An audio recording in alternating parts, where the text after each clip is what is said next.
Okay, welcome back to another video. Folks, today it's a special one because I think this is a pretty cool tip that I'm going to be giving out today. I'm not a financial anything, no CPA. This is not advice.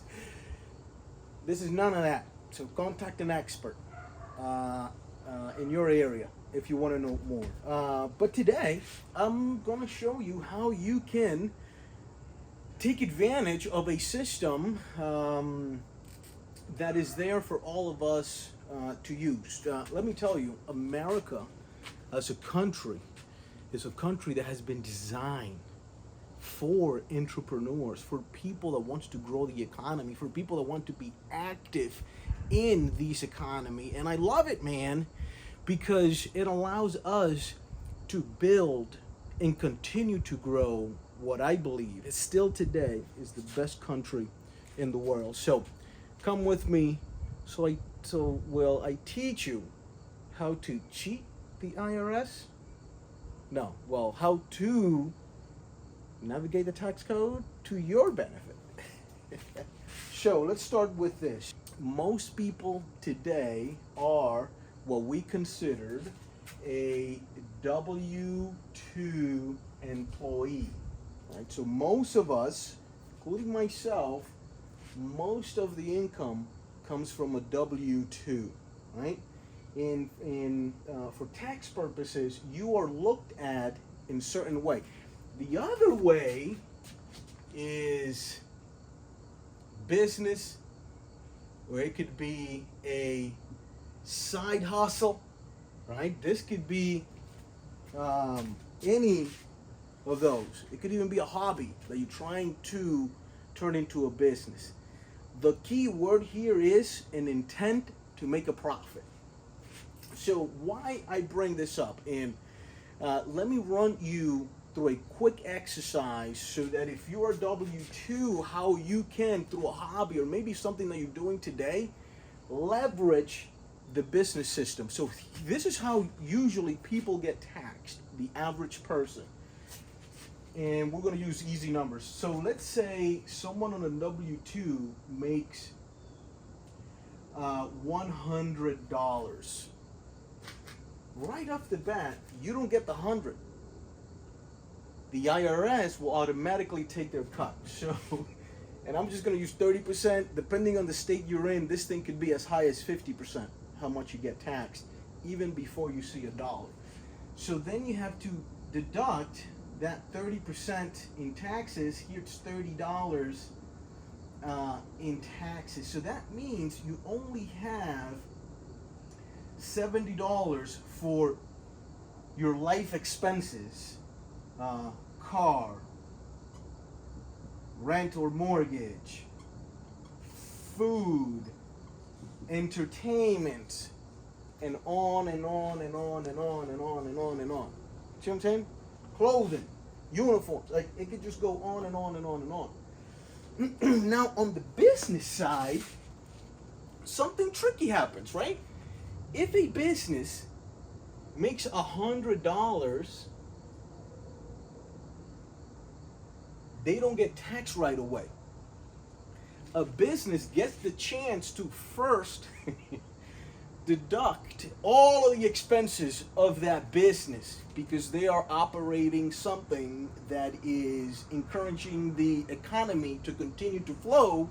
And that's why the IRS looks at a business completely different than how a W-2 person. I feel like taxes were made so, they make all their money in the W-2.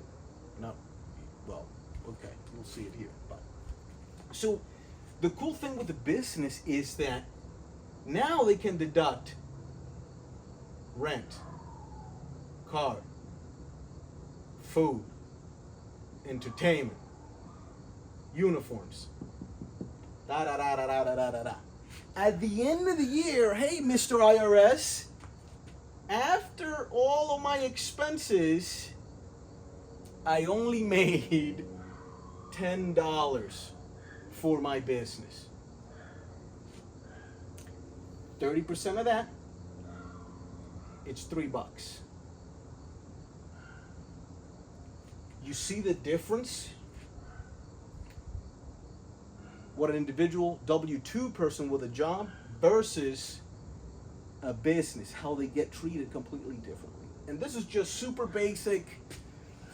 I'm just trying to paint a good picture here. But the tip that I bring to you today is how you can do a hybrid of the two so that you can maximize how much money you're keeping.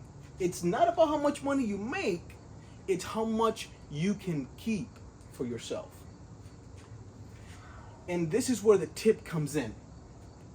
The trick is you can do a bit of a hybrid, okay? And I'm going to use the same examples that are here.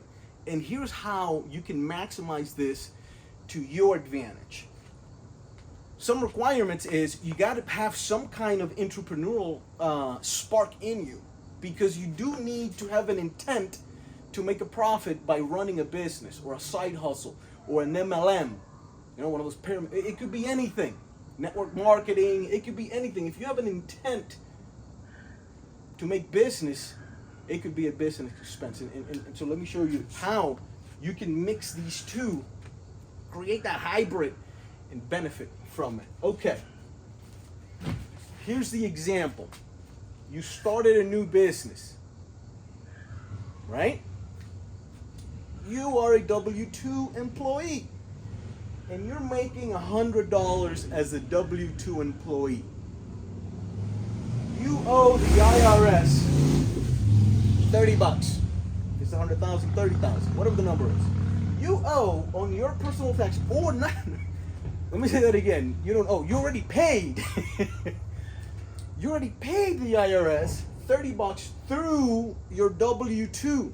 Now, guess what happens? At the end of the year, when you do your taxes, you're going to tell the IRS, hey man, things don't match up, man. What you've been taking doesn't match up. I started a business from which I have all of these expenses. And because of all the expenses that I had on my business, let me step back a bit here. Your business did not make any money because you're getting started, so you didn't make any money, okay? You have all of these expenses. You're going to go to the IRS, hey, now that I did my taxes, I technically only made $10 because I had all of these expenses on the business that I started with. So, and because you already overpaid through your W-2, because they take it even before you see the money, now the difference between what you really owe, $3, versus what they took, $30, right? The difference, it's a big $27 in taxes that are going to come back to you because you overpaid on the taxes that they took through your W-2. Now that you have business, you have expenses to run this thing. If you use your car to run your business, you can expense part of it. If you use your home to run a business, you can expense part of it. So if you buy a computer and you're doing business work on it, you can expense all of that. So when you insert all of these expenses to the amount you made through your W-2, guess what? Now the IRS overtook or overheld taxes that they have to give back to you. So I hope you like that tip. If you have any questions on it, leave it in the comments below. If you picked something out of this and you liked it, share it with someone that may be starting a business or may have a side hustle. They can probably benefit from a strategy like this. Like I said, folks, this is not financial whatever, none of that advice. This is just me kind of giving you a mental picture of ways how you can today maximize what the IRS it's taking away from you from a W-2 standpoint. So I hope you like this video. Subscribe. Let me know what you think in the comments below. Like it, and I'll see you guys on the next one. Peace.